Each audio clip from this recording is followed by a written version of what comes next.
She opened the door, her eyes red, her hands trembling. Julian stood there, flowers in hand, smiling, completely unaware that the next 60 seconds would destroy everything he believed about her. One text message. One secret she prayed would never surface. And one man about to learn that love can save you, or ruin you. But before that moment, before everything unraveled, we need to go back. Back to the morning when a billionaire sat in a quiet coffee shop, watching a stranger who didn't know she was being seen. Back to the day one small act of grace changed the course of 2 lives forever. Hello family, welcome back to Mr. Harrington's Stories. May your week be filled with mercy, strength, and the kind of grace that finds you when you least expect it. Type present if you believe kindness still matters. And if you believe good people deserve their moment, hit subscribe, because the cruel ones never will. Now, let's go back to where it all began. To the moment Julian Frost stopped being invisible. To the woman whose kindness would be both his salvation and his undoing. It was a Friday morning in downtown Manhattan, and the coffee shop on Fifth Avenue was packed with people who had somewhere important to be. Simone Carter wasn't one of them. She just finished the graveyard shift at the diner across town. Her uniform still smelled like burnt coffee and bacon grease. Her feet ached. Her eyes burned. But her younger brother's tuition was due in 3 days, and she still needed $200. So she stood in line, shoulders tight, counting coins in her pocket. When she finally reached the counter, she didn't speak. She signed her order instead, fluid, graceful, natural as breathing. The barista blinked at her, confused, a little annoyed. Simone didn't flinch. She pulled out her phone, typed her order, and slid it across the counter with a tired smile that had long stopped expecting kindness in return. The barista nodded. Simone stepped aside. Behind her, an elderly man shuffled forward. His hands moved in signs the barista couldn't read. The line shifted. Someone sighed loudly. Another checked their watch. The old man's face flushed with embarrassment. And that's when Simone turned around. She signed to him gently, slow, patient, warm. He signed back, relief flooding his eyes. She translated his order aloud, her voice soft but clear. When his card declined, she didn't hesitate. She paid. Didn't make a scene. Didn't ask for thanks. Just smiled at him like it was the easiest thing in the world. The man's eyes filled with tears. He signed thank you 3 times. She signed back, anytime. It was a small moment. The kind most people wouldn't notice. But someone did. In the corner booth, hidden behind a newspaper and a pair of designer sunglasses, Julian Frost watched the whole thing unfold. He'd been coming to this coffee shop every Friday for 2 years. It was the only place in the city where no one recognized him. No one wanted anything from him. No one knew he was worth $3 billion or that his face had been on the cover of Forbes twice. Here, he was invisible. And he liked it that way. But that morning, invisibility failed him. Because for the first time in years, longer than he could remember, Julian Frost felt something. Not pity. Not admiration. Something deeper. Something that made him sit up straighter. Made him lower the newspaper. Made him forget, just for a moment, about the merger deal that was going to make or break his empire. He watched her collect her coffee. Watched her sign goodbye to the old man. Watched her walk out the door with her second-hand coat and her tired eyes and her unshakable grace. And when the door closed behind her, he did something he hadn't done in a decade. He walked up to the counter and asked the barista for her name. By Monday morning, Simone's phone rang with a number she didn't recognize. She almost didn't answer. Bill collectors had a way of finding her no matter how many times she changed her number. But something told her to pick up. The voice on the other end was professional. Polite. A little too polite. An interview. At Frost Enterprises. Tomorrow at 10. Simone's heart stopped. She'd never applied to Frost Enterprises. She didn't even know what they did. Tech? Finance? She wasn't sure. All she knew was that their building was the tallest one on the skyline. Glass and steel and power that touched the clouds. She told the woman there must be some mistake. The woman insisted there wasn't. Simone hung up, hands shaking. Her brother looked up from his homework. Signed, "What's wrong?" She signed back, "I don't know yet." But deep down, she did know one thing. She couldn't say no. Not when his tuition was due. Not when the rent was late. Not when every door she'd ever knocked on had slammed in her face. So on Tuesday morning, Simone Carter stood in front of a glass tower that seemed to mock her with its impossible height, wearing a blazer she'd bought at a thrift store 3 years ago, and walked inside. The lobby was all marble and cold light. People in sharp suits moved like they owned time itself. Simone felt small, out of place, like a stain on expensive fabric. But she kept walking. The receptionist barely looked at her, just pointed toward the elevator and said, "Top floor." Simone's stomach dropped. Top floor. The elevator ride felt like ascending into another world. The numbers climbed, 20, 30, 40, until finally, the doors opened onto a floor so quiet it felt like stepping into a dream. Floor-to-ceiling windows. A view that made the city look like a toy. And at the far end of the hall, a woman in a pencil skirt and heels that could cut glass. She smiled. It didn't reach her eyes.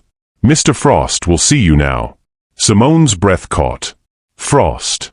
As in the Frost? The CEO whose name was on the building? She followed the woman down the hall, heart pounding so loud she was sure everyone could hear it. The office door opened. And there he was. Julian Frost sat behind a desk the size of her entire apartment, backlit by the morning sun. He didn't look up right away. Just finished writing something, set down his pen, and then, finally, he looked at her. Their eyes met. And for a split second, Simone felt like she'd seen him before. But that was impossible. Julian gestured to the chair across from him. She sat, hands folded in her lap, trying not to shake. He asked her questions. Strange ones.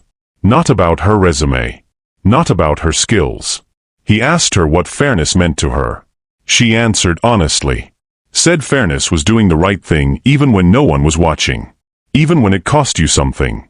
He leaned back in his chair. Almost smiled. You start Wednesday. Don't be late. Simone blinked. Stuttered a thank you that came out more like a whisper. He nodded once. She stood. Walked to the door. Her legs felt like water. As she stepped into the hallway, she didn't see the woman standing in the shadows near the assistant's desk. Victoria Chun. She watched Simone leave with the kind of smile that never touched her eyes. And in that moment, something shifted. Something dangerous. Something that would change everything. Victoria Chun had been Julian Frost's executive assistant for 7 years. 7 years of 15-hour days. 7 years of knowing his coffee order before he did. 7 years of covering for him, protecting him, reading his moods like weather patterns. She knew when his father's death anniversary was coming because he'd stopped sleeping. She knew he hated Thanksgiving because his mother remarried that day. She knew the scar on his left hand came from the night he tried to save his father and failed. She knew everything. And somewhere along the way, between the late nights and the quiet moments and the way he sometimes looked at her like she was the only person who understood, Victoria had fallen in love with him. She'd never said it. Never hinted. She was patient. Strategic. She'd waited for him to see her. Really see her. And now this nobody, this waitress in a thrift store blazer, walks in and gets hired on the spot? Victoria's jaw tightened. She returned to her desk. Pulled up Simone's file. 3 jobs. A brother with medical needs. A mother who died young. Student loans she'd never finish paying. Unremarkable. Forgettable. Except. Victoria kept scrolling. And there it was. Something buried. Something Simone probably thought no one would ever find. Victoria's smile returned. Let's see how long you last, Simone Carter. Simone's first week at Frost Enterprises passed in a blur of onboarding sessions, security badges, and hallways so long she got lost twice. But she noticed things. She noticed the janitor no one said good morning to. So she did.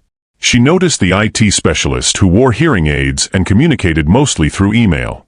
So she learned his name, Marcus, and one afternoon, she signed to him. His face lit up like she'd handed him the world. She noticed the interns who ate lunch alone. So she sat with them. And Julian Frost noticed all of it. He didn't mean to. He had a merger to close. A board breathing down his neck. A company to run. But somehow in every meeting, every hallway, every moment he passed through the office, there she was. Laughing with someone. listening, remembering names, bringing light into spaces that had forgotten what warmth felt like. One night, he stayed late working on a presentation. The office was empty, quiet, except for her. Simone was still at her desk, eyes tired but focused. He walked over, asked if she needed help. She looked up, surprised. Said she was fine, just reviewing some reports. He sat down anyway. They worked in silence for a while. And then, out of nowhere, he asked her why she knew sign language. Simone's hands stilled on the keyboard. She told him about her brother. How he was born deaf. How the world expected him to adapt, but never bothered to meet him halfway. How she learned to sign when she was 10 because she couldn't stand the idea of him being alone in his silence. Her voice was soft when she said, "He taught me that silence isn't empty. It's full of everything people are afraid to say." Julian stared at her. For the first time in years, he felt seen. Not as a CEO. Not as a billionaire. Not as the son of a man who built an empire and left him to carry it alone. Just seen. Their hands were close on the desk. So close their fingers almost touched. And then they did. Both froze. Neither pulled away. The moment stretched, fragile, electric, impossible to name. And then Simone's phone buzzed. She pulled back. Apologized. Said she had to go. Julian watched her leave, heart pounding in a way that had nothing to do with business. The next morning, Simone walked into the restroom on the executive floor. She was alone. Or so she thought. The door opened behind her. Victoria Chun stepped in, heels clicking against the tile like a countdown. She smiled. Sweet. Poisonous. Simone, right? Welcome to the team. Simone nodded, uneasy. Victoria leaned against the counter, arms crossed. Julian doesn't do distractions. And you, sweetheart, are the biggest distraction he's ever had. Simone's stomach twisted. Victoria's smile widened. Just some friendly advice. This world? It eats girls like you alive. She turned and walked out, leaving Simone standing there, heart racing, hands gripping the sink. She stared at her reflection. Saw the fear in her own eyes. Realized for the first time that she wasn't just an employee here. She was a threat. To Victoria. To Julian's carefully controlled world. Maybe even to herself. That night, her phone buzzed. A text from Julian. Dinner tomorrow. Just us. Simone stared at the screen for a long time. Her heart screamed yes. Her head screamed run. And somewhere between the two, she had to make a choice. If you were Simone, would you say yes to dinner, or protect your heart and walk away? The restaurant sat on the top floor of a building that kissed the clouds. Glass walls. Candlelight. A view of the city that made everything below look small and distant and unreal. Julian had reserved the entire place. Just for them. Simone walked in wearing the only dress she owned that didn't come from a thrift store. Simple black, nothing compared to the women who usually occupied spaces like this. But when Julian looked at her, she felt like the only person in the world. He pulled out her chair. Sat across from her. And for the first time since she'd met him, she saw something in his eyes she hadn't expected. Nervousness. Julian Frost, the man who commanded boardrooms and closed billion-dollar deals without blinking, was nervous. They talked. Not about work. Not about the company. Not about anything that lived inside the glass tower.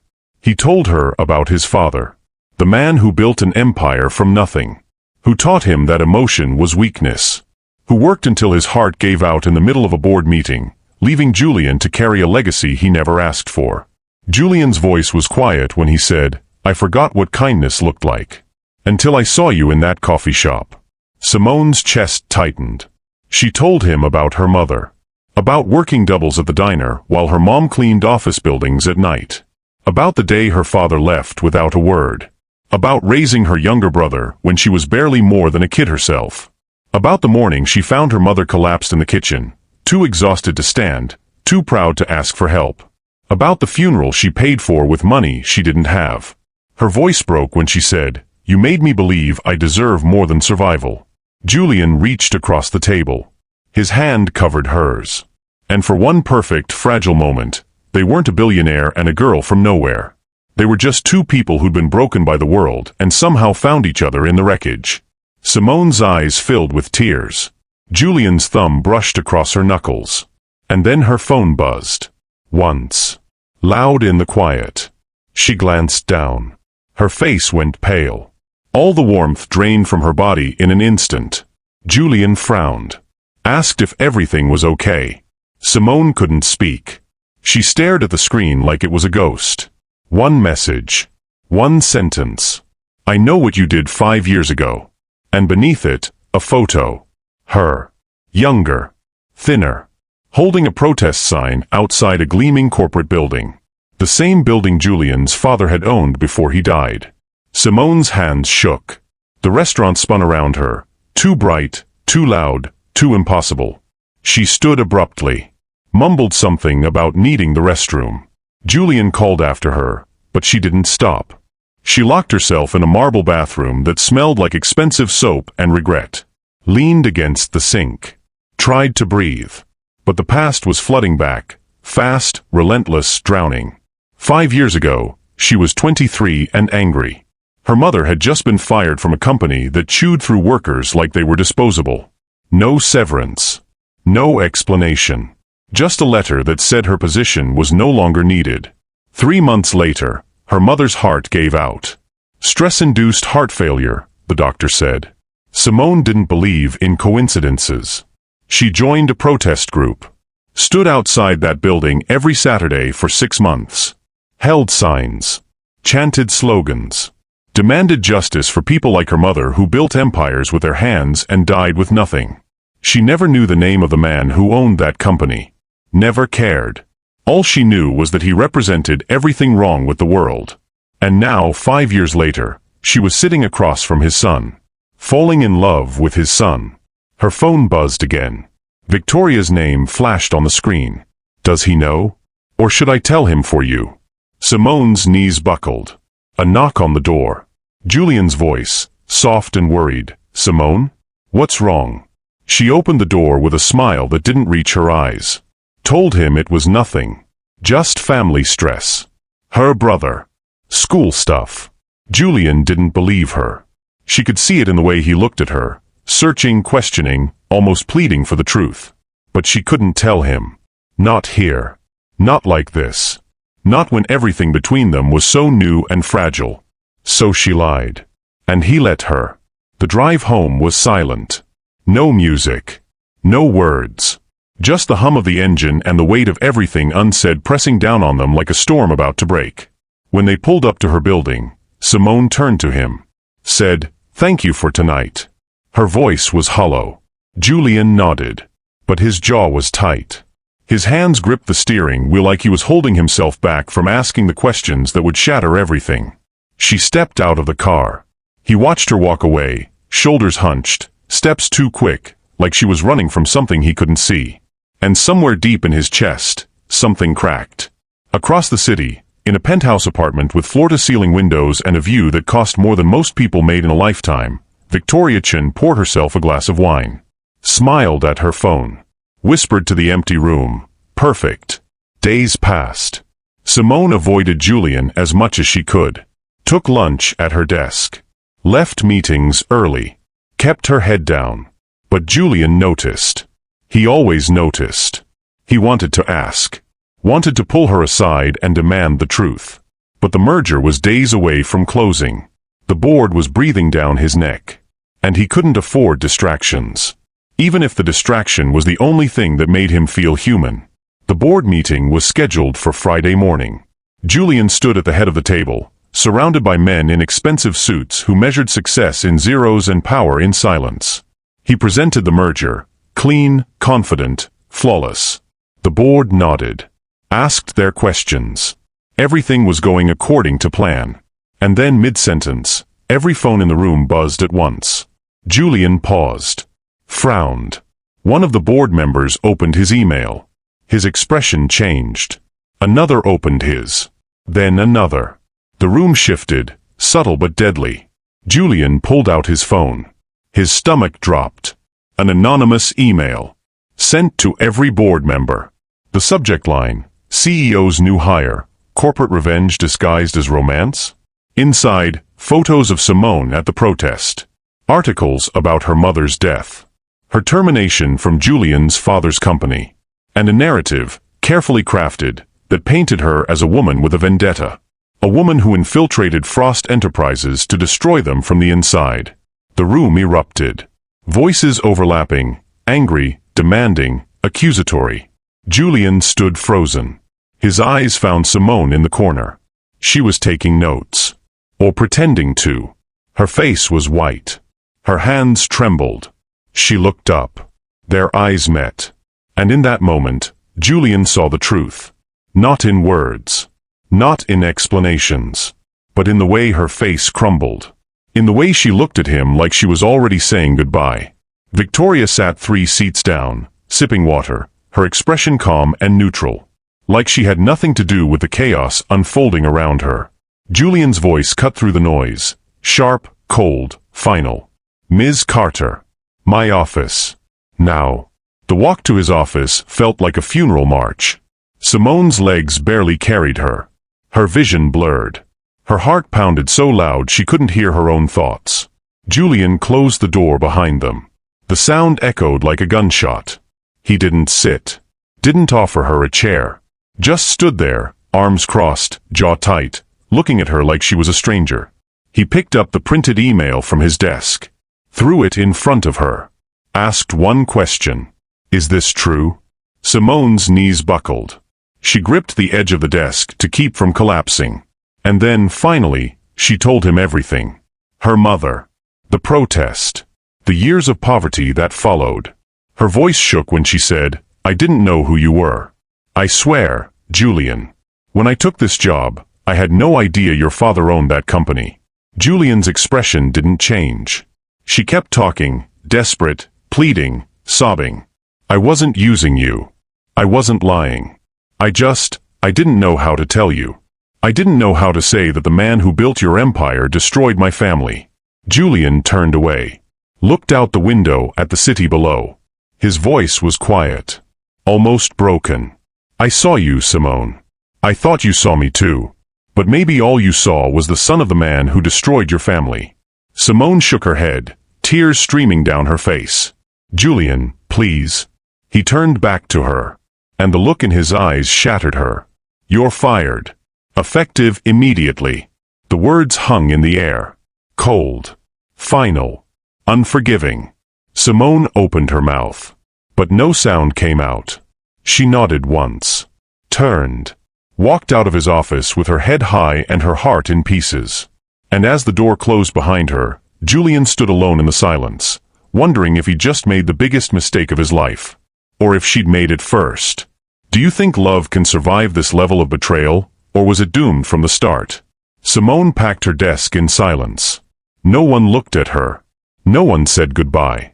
She was the villain now. The gold digger. The fraud. The woman who tried to destroy Julian Frost from the inside. She moved through the office like a ghost, invisible, unwanted, already erased. Her hands shook as she placed her coffee mug in the box. The one Marcus from IT had given her with a hand-drawn smiley face because she'd learned to sign with him. She left it on the desk. Walked to the elevator. Pressed the button. Waited. The doors opened. She stepped inside. And as they closed, she saw her reflection in the mirrored walls, mascara-streaked, hollow-eyed, unrecognizable. She made it home before the tears came. Unlocked the door.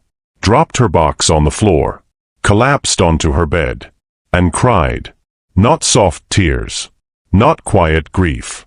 The kind of crying that came from somewhere deep and broken, where hope used to live before the world crushed it. Her brother found her an hour later. Knocked on her door. Signed through the crack. What's wrong? She couldn't answer. Couldn't sign. Couldn't speak. Couldn't do anything but lie there and feel the weight of everything she'd lost pressing down on her chest like concrete. He sat beside her. Didn't ask again. Just held her hand. And in the silence between them, Simone realized something. She'd survived worse than this. She'd survived this too. Even if surviving felt like the cruelest punishment of all. Across the city, Julian Frost stood in his penthouse, staring at the skyline he'd once conquered. It looked smaller now, emptier. He hadn't slept, hadn't eaten, hadn't done anything but replay every moment with Simone on a loop in his mind. Her laugh when he'd asked her about fairness. Her kindness to people who didn't deserve it. Her tears when she told him he'd made her believe she deserved more than survival. And then, her face in that board meeting. Pale. Shaking. Shattered. Julian's jaw tightened. He'd fired her. Cut her loose like she meant nothing. But the truth was gnawing at him now, sharp, relentless, impossible to ignore. She'd never asked him for anything. Not money. Not power. Not favors. She just existed. In his world. In his life. Making everything brighter without even trying. And he'd thrown her away the second things got complicated. His phone rang. His mother's name flashed on the screen. He almost didn't answer. But something made him pick up. Her voice was soft. Sad. Like she already knew what he'd done. She said, "If you let pride destroy love, you'll become your father." Julian closed his eyes. Hung up. And for the first time in years, he let himself feel the full weight of his mistake. By morning, Julian was back in the office. Not for meetings. Not for work. For answers. He went to his IT department. Requested the security footage from the day the email was sent. Sat in a dark room and watched hours of mundane hallway traffic. People walking, talking, carrying coffee. And then there. Victoria Chun. Walking into Simone's empty office. Sitting at her desk. Opening her laptop. Julian's blood ran cold. He pulled up the email metadata. Traced the IP address. Victoria's. Everything clicked. The convenient timing. The planted narrative. The anonymous leak that almost destroyed him. Victoria had orchestrated it all. For 7 years, she'd been his right hand. His confidant. The person he trusted most. And she'd used that trust to destroy the only woman who'd ever made him feel human. Julian stood. Walked to Victoria's office. Didn't knock. Just opened the door and stepped inside. Victoria looked up, startled. He threw the printed security footage on her desk. Said one sentence, "You did this." Victoria's face didn't change. Didn't deny. Didn't apologize. She just leaned back in her chair and said, "I did it for you." She was ruining everything we built. Julian's voice was ice when he replied, "We? There is no we. There never was." Victoria's composure cracked, just for a second. Just long enough for Julian to see the desperation beneath the elegance. He turned to leave. Paused at the door. Said without looking back, "You're fired. And if you ever come near Simone again, I'll make sure you never work in this city." The door closed behind him. And Victoria Chun sat alone in the office she'd given 7 years of her life to, realizing too late that love built on obsession always ends in ruin. Julian didn't go back to his penthouse. He went to Simone's apartment. Stood outside the building with a folder in his hand and his heart in his throat. Knocked on her door. Waited. The door opened. Simone stood there in sweatpants and an oversized hoodie, eyes red and swollen, looking at him like she wasn't sure he was real. Julian didn't bring flowers this time. Didn't bring empty apologies. He held out the folder. She took it. Opened it with trembling hands. Inside, every document proving her mother's wrongful termination. Every buried settlement his father's lawyers had hidden. Every piece of evidence that her mother had been fired illegally, unjustly, cruelly. And a check. For the amount her family should have received years ago, with interest. Simone's knees buckled. Julian stepped forward. Caught her. Held her steady. His voice was raw when he said, "I can't undo what my father did. But I can make it right." Simone shook her head, tears streaming down her face. Said, "I don't want your money, Julian." He stepped closer.